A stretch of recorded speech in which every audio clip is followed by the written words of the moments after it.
keep yourself very well. Keep healthy. Stay at home. We're praying for you, especially the frontliners. Yes. At ang ating mga kabady na OFW.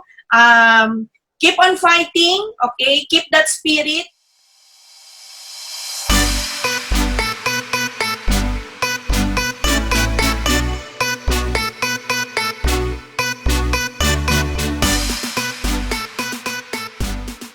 Good morning, good afternoon, and good evening saan ka mang sulok ng mundo. I'm CJ.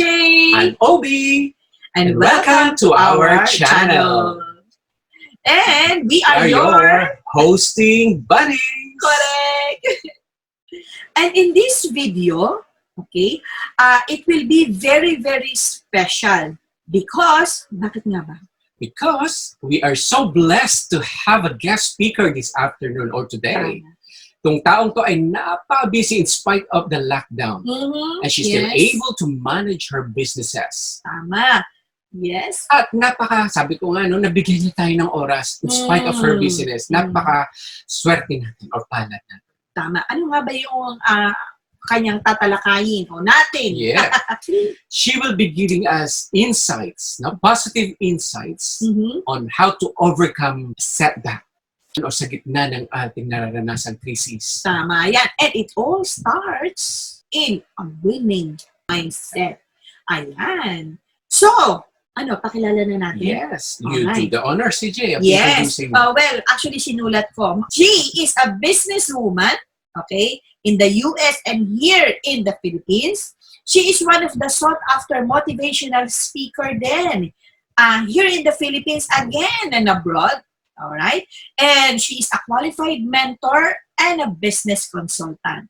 So, mga kabadis, let's all welcome Miss Rita Baltasar. Hi!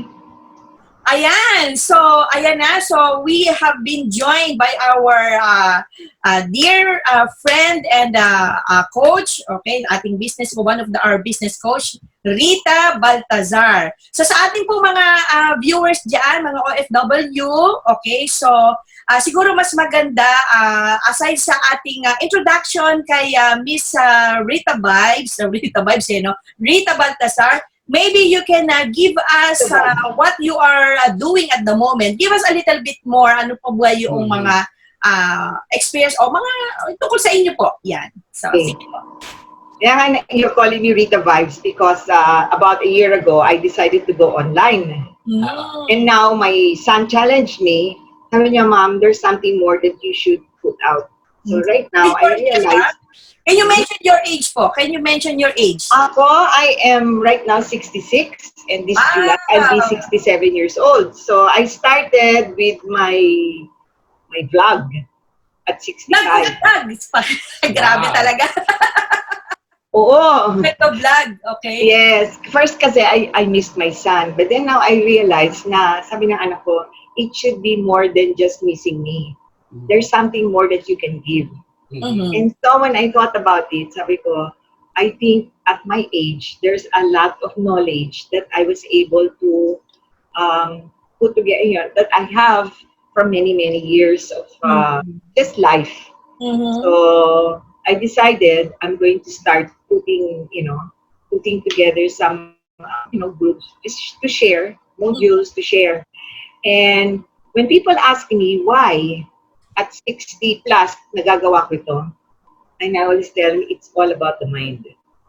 So the first thing that the first module I'm working on right now is all about a winning mindset. Yes. And that winning mindset is so perfect with this COVID, with this self-quarantine. I realized na life is still, there's a lot of opportunity.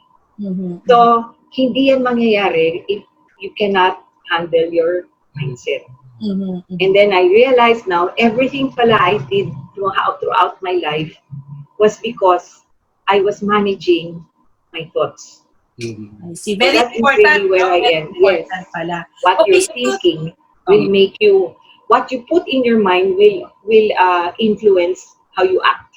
Right. So it's very, very important. Your mind must be in control of emotions. Kasi emotion is very fickle eh. Yung parang volatile lang emotions eh. And can be So, unstable, no?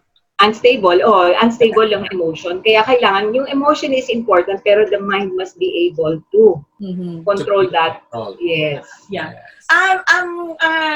Rita, can you also tell the viewers on how we come across each other? Paano ba tayo nagkakilala nga? So, tayo nagkakilala? Well, actually, I was not really very open to in Airbnb. You know, I hear it all the time, but I never really stayed in any Airbnb. My cousins did. Kasi I hear so many things na it belongs to people. And my thoughts are, I don't know how people, what are their standards in keeping their place. But I met you, and then I was able to experience your Airbnb. That's when I realized that, no, wrong pala yun. Dapat, there's good and there's bad. So with you, hindi lang yung you don't just offer a place, but you offer a home. You offer, like, I had my best sleeping experience in that bed in Soho ba yun? Soho, yung Soho residence, no? I know you have more than one eh. Kaya I really love that. I could sleep. I could sleep all the time there. It just hugged me. And then when I'm talking to you, I realized na inaano mo pala yan? Sabi mo, nire-research mo pala lahat yan. Everything, yes, everything. We go extra mile. Kaya ako, I don't even think twice ang property ko. Kayo na rin mag-manage ng property. Yes. Actually, sa mga viewers natin, no, hindi nyo na maitatanong, Rita Vibe is actually a business associate sa Air Living. So, meron na rin siyang mga hawak na mga OFW na mga kaibigan din niya sa kanyang mga business circle na talagang nadala na rin sa Air Living at na-expose na rin, may kaalaman na rin tungkol sa pagpapatakbo ng Airbnb. Ayan. So, going back sa ating pong topic, so today, we wanted to share sa ating pong mga viewers, sa ating pong mga OFW kabadis, on how they can go about na magkaroon ng magandang pananaw o mga winning mindset on how to really bounce back. Diba? Kasi yan po.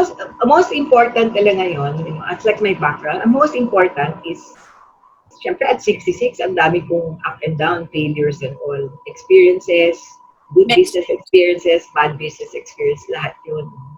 But right now, ang nangyayari ngayon, ang COVID, it is not caused by our actions. Something caused it. So, ang pinaka-importante ngayon, more than yung iisipin mo lang, I'm sure many people, yung material things, naiisip ka rin, hindi masyado, naiisip nila talaga ang mga priorities ngayon. So, priorities is you need to take care of yourself. And that is part of, and not stay in fear. Fear and anxiety.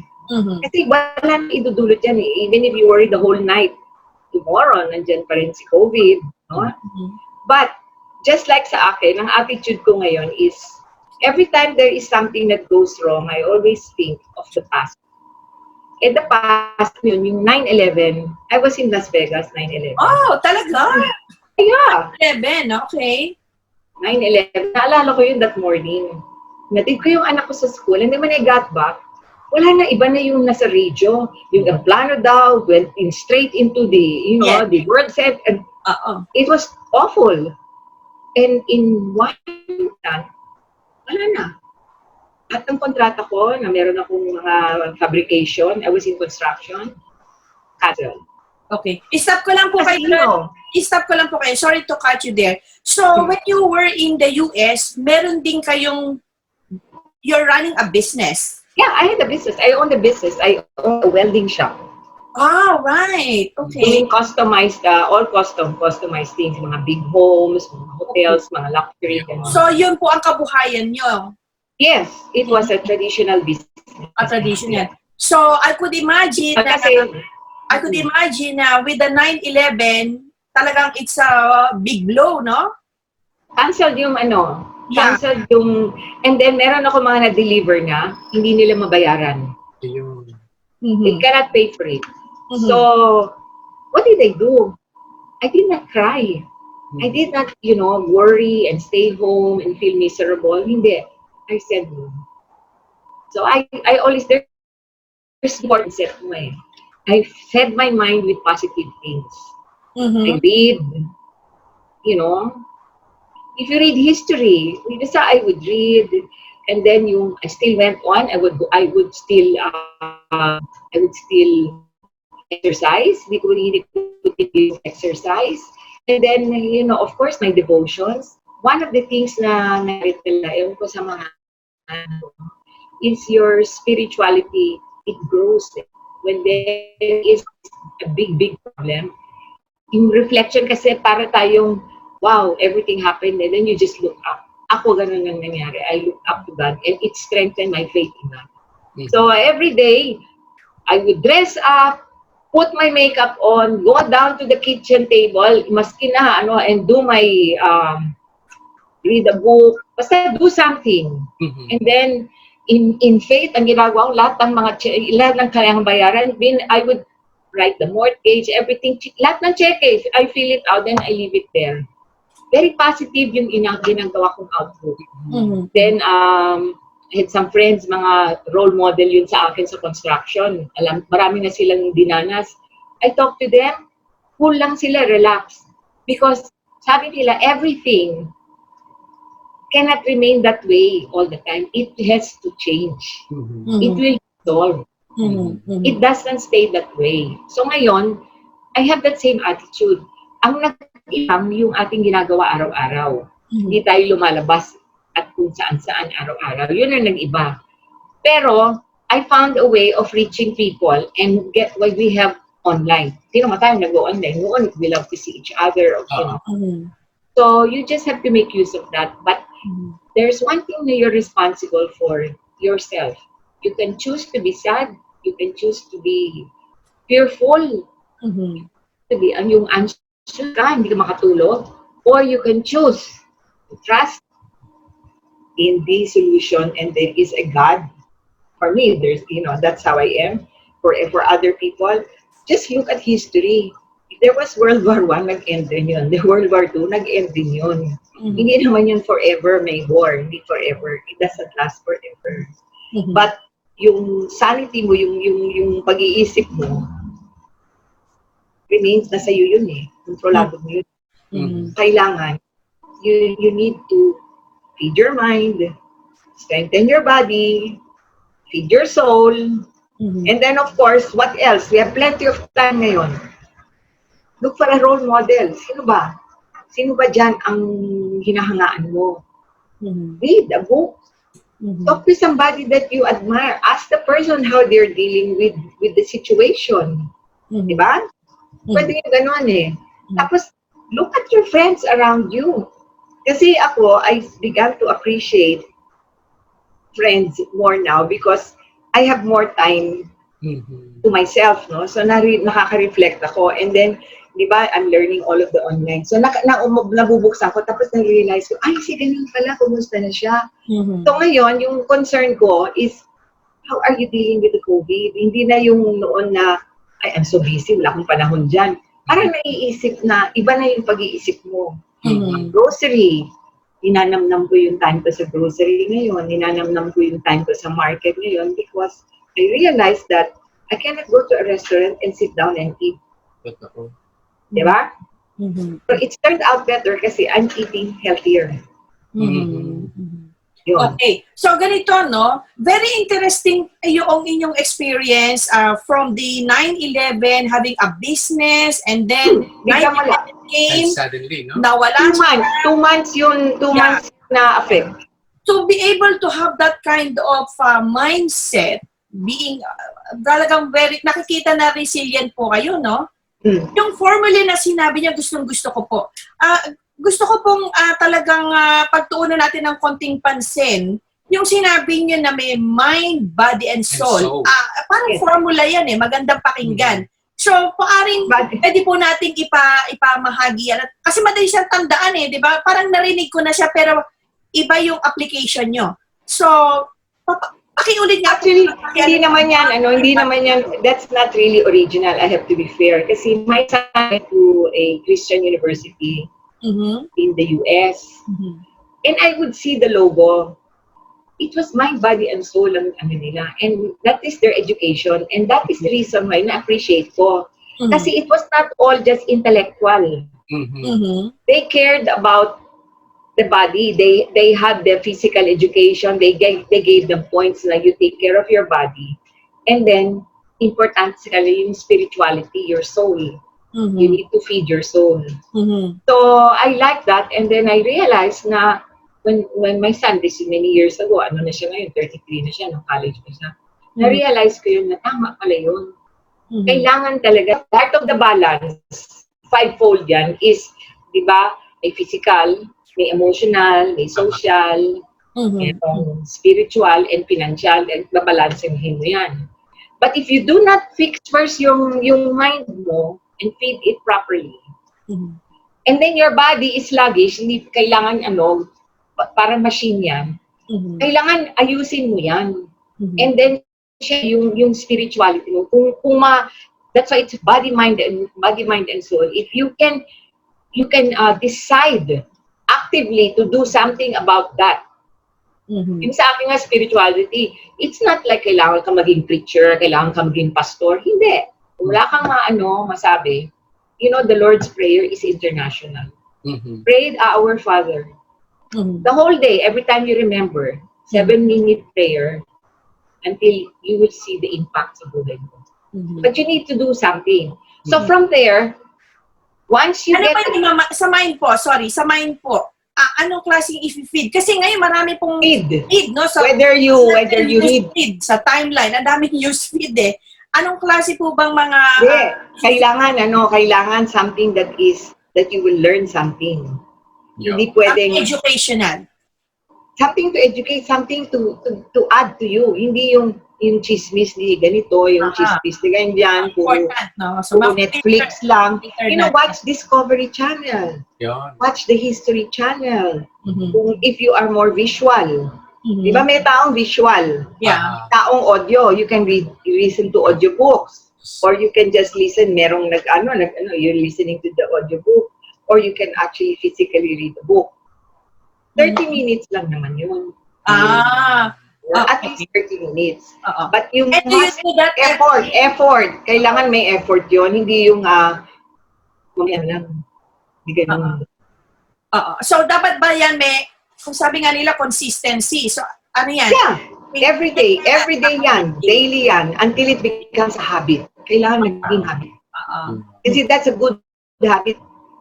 Feed your mind, strengthen your body, and yung soul mo, body, mind, and soul. Sa physical, ano naman ang kailangan natin gawin? Yung meron wala nang, hindi ka naman kailangan sa gym, no? Like me, meron, di ba, quarantine tayo, on YouTube, meron yung walk exercises. Nung araw, tinatawanan ko. Ay, naku, pinawisan ako. Tapos sumakit pa yung mga legs ko the next day. Kasi hindi nga ako ginagawa yung walk exercises. Pataas-taas yun. 30 minutes. So, you can do that. You can do it inside your bedroom. You don't have to go to a gym. You don't have to ng gym or walang gym.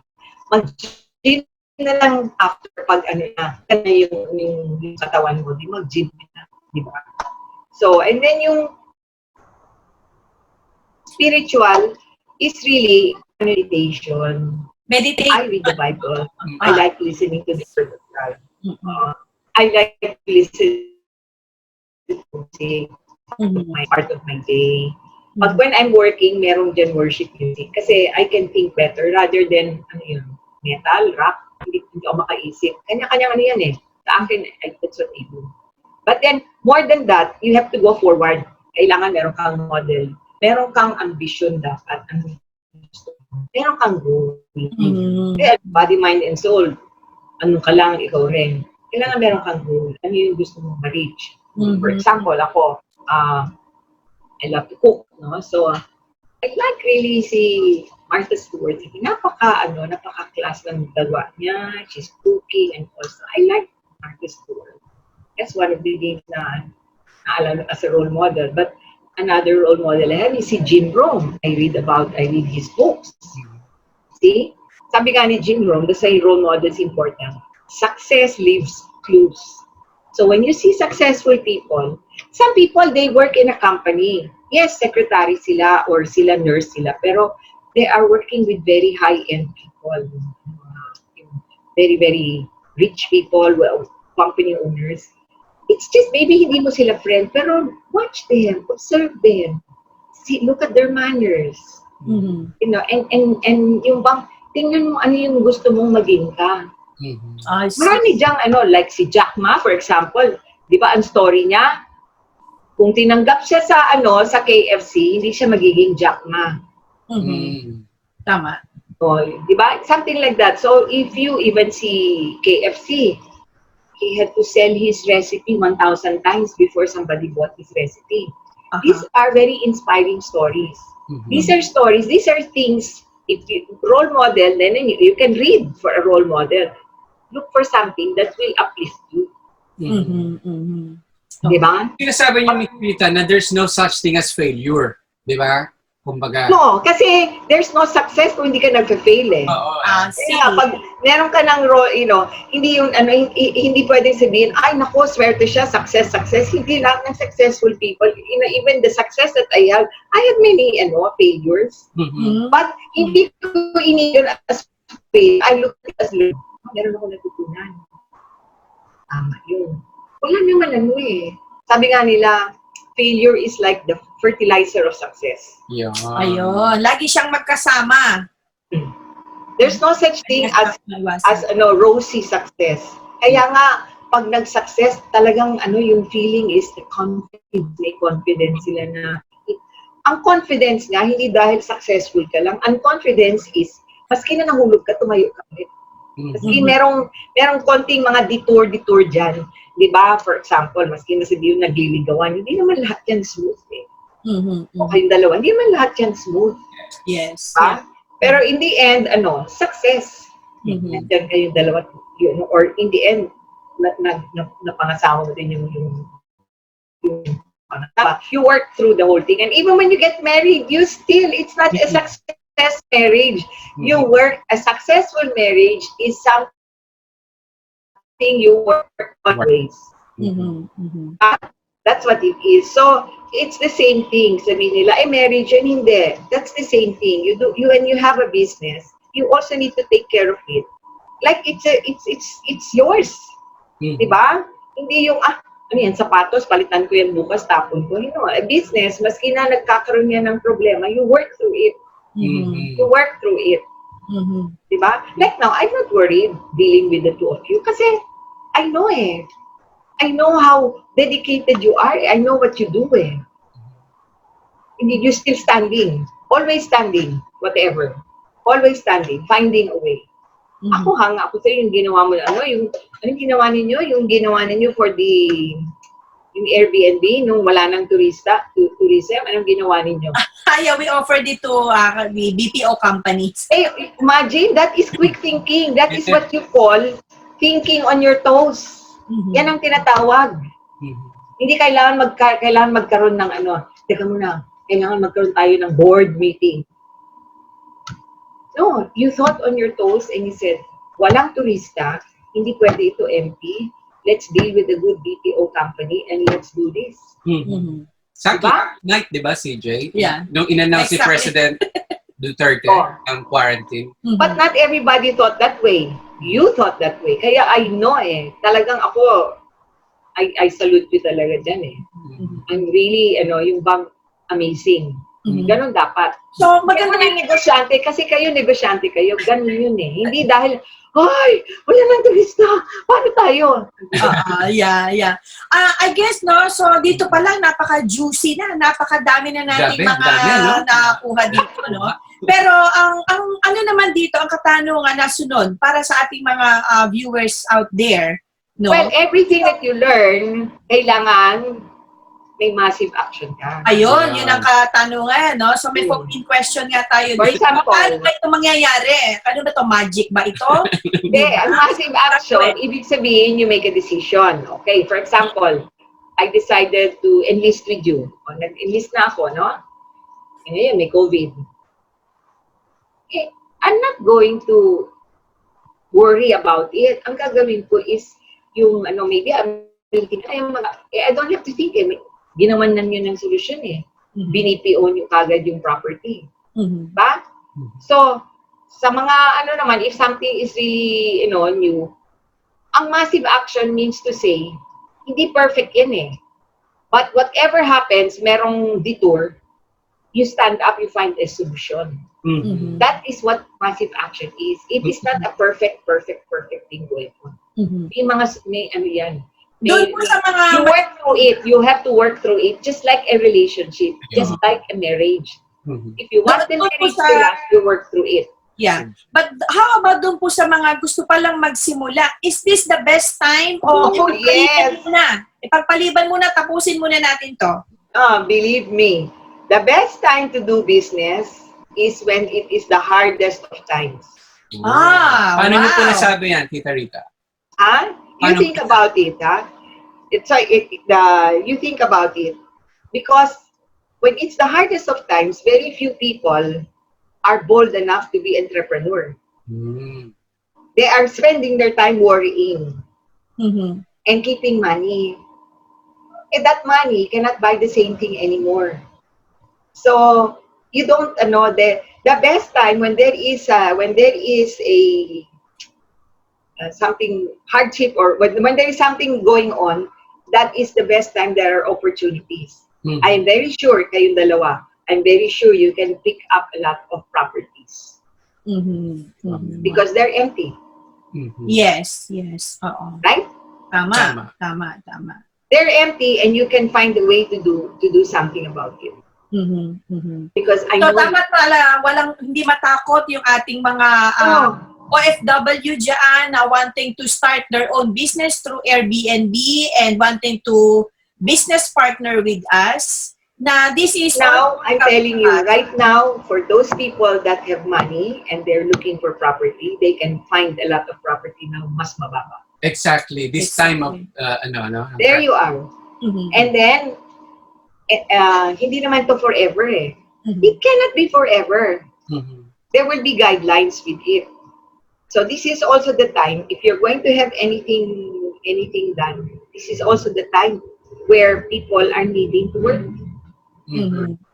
Of course, there's a guideline who you will hire, who will to fix it all. But this is the time, this is really the time. Sabi nga, di ba, when the stocks go down, sino ba yun, There is a guy, Sir John Templeton, from Tennessee. He's not a knight, but he became very rich because he learned a principle. He used to save half of his money. They were very poor. And then during the crash sa US, ng stock market, nag-crash. 2008. No, a long time ago, nag-crash yung Many years ago, during the, he had money. So he was able to buy good stocks with good names at a very low price. And why did he do it? Kasi he knew it was not going to be forever. Same thing now. I'm asking people, those that have money, if you're not the type sa stock market, kasi kailangan you have to have a mind for the stock market. If you like to have a property, now is the time to invest. When I start reading, nakaka-inspire eh. Alam mo, he was so poor, but so even if he had savings, his savings was so little. But then when there was a big crash ng stock market, many people, committed suicide. Maraming yung mga mayayaman, they committed suicide kasi nawalan sila ng lahat ng value na, What did he do? He picked up the stocks that his money could buy. And then he waited kasi he knew it's not going to be forever. So it's not forever. No, detour lang ito, sabi nga. Detour. Pero ang kailangan, the one thing that we have is time. Time. When the time passes, hindi mo na maibalik. Ngayon, nasa quarantine tayo. We need to make good use of our time. Very positive ang mind ko. Kasi alam ko, hindi ito forever. Taliwas sa mga iniisip ng iba, sa mindset ng iba na nasa lockdown tayo, yung iba nabobore, baka wala silang naiisip. See, boredom is your choice also. Aha. Kasi, that's why it's very important to do yung body, mind, and soul is Body, to mind, and develop soul. yourself. Yeah. That's the only thing we have control of is to develop ourselves. That we have control of. We have no control on COVID. We have control on, am I taking my vitamins? Am I exercising? Am I eating? Am I sleeping well? Am I feeding my mind? Am I growing? Do I have an attitude of gratitude? And what can I do for others? What can I do for others? Ako, I'm here. I'm 66 years old. I'm in a condominium. Pero lahat ng security guard, I make them feel appreciated. I market for them. I give them food. It's not money. Ang nakikita nila is the effort to bring them the food, to do something for them. And the care, di ba? The care, the attention, bigyan ko sila ng vitamins, bigyan ko sila ng tinatanong ko kung kumusta sila. You know, do something. Kasi if you just remain bored, yan ang masasama. Hindi na mga negative yan. Boredom. Ano pa? Fear. Yes. Panic. Worry. Panic buying. Ako nga hindi nag-panic buying eh. Hindi ako nag-panic buying. I just bought enough yung, syempre, not by the week, at least by 2 weeks, that's how I would, kasi, naman, every week ako pupunta sa grocery, even before. So I did it every 2 weeks. I lack nothing. Sabihin na, wala ng alcohol. I found alcohol online. Wala nang ganito. I found everything. I found toilet paper. I found everything. And that's where na-appreciate ko. Sabi ko, ang online, hindi ito dapat lamang enjoy. Ang online, pwedeng kabuhayan yan. And Airbnb is a mobile business. And it is online. They book online. Yes. Yeah. It's mobile. Wherever you are, you can, There you are. Yes. There you are. Grabe, Miss Baltasar, talagang sobra ang ating kaalaman ngayon and mga learnings natin. So, una yung ating formula nga na mind, body, and soul. So, body, mind, and soul. Mind, body, and soul. Parang formula yan, no? So, although it's not talagang original naman, pero pag laging binababanggit o laging, kumbaga, napapractice, di ba? Parang, a formula that we can BMS, body, mind, and soul. It's very practical. Yes, very practical. Kasi narinig din natin, kaya lang hindi alam kung paano siya gamitin, no? Matagal ko nang hindi narinig yan, promise. So, talaga, alam mo yun. But you see, it makes sense, no? It makes sense. You have to tie that in. Yeah. That's the start. That's the start. After that, you need to continue. Yeah. So, yung mga people around you, the proximity, who are the people around you, yeah. And then massive action. And big action. Massive. Yeah. O yung mga buddies natin dyan, no? So, don't forget to like, okay? Comment down below, alright? And subscribe. We will put the link sa social media accounts ni Miss Rita Baltasar. You can get in contact with her. If you need coaching and all, so talagang mare-recommend ko ito si Miss Rita Baltasar. So, yan, ilalagay namin down below. At if ever na hindi ko makontak kami nang hanapin nyo, i-connect namin kayo. Ayan. So, yun nga, no? So, massive action. You have to make your decision now at hindi kailangan tayong matakot. Everything, all this will come to pass. This is the best time. Okay? Opportunity. Opportunity. There is a big opportunity. Yes. So, sobrang ako. Ikaw ba marami kang takeaway dyan, Okay. Nakuha ko na at this time ng, kumbaga, quarantine, kay Miss Rita, she made her time productive, no, through learning, no, new skills. Sabi nga, no, through listening to audio, reading books, discovery channels. So she learned so much out of this quarantine, no. And then after all this, she said it will all come to pass. And then after all this, if you're doing this, taking care of your body, soul, and spirit, you become a better person. You become a better human being. Yes. Diba? Come back stronger. Yes, yeah. When things come back to normal. Ang isa pang ano ko dito, Lumipas lahat yan. Tinan mo, yung 9/11, lumipas yun. lumipas din, no? And then, nung lumipas, ay nako, parang umambon lahat yung business. Yeah. Umambon. And ang interesting dito, parang hindi talaga sagabal ang age, no? So marami kaming kakilala. Marami kaming kakilala na mga age talaga na, I mean, medyo na wiwindang sila dahil sa sitwasyon ngayon, ano?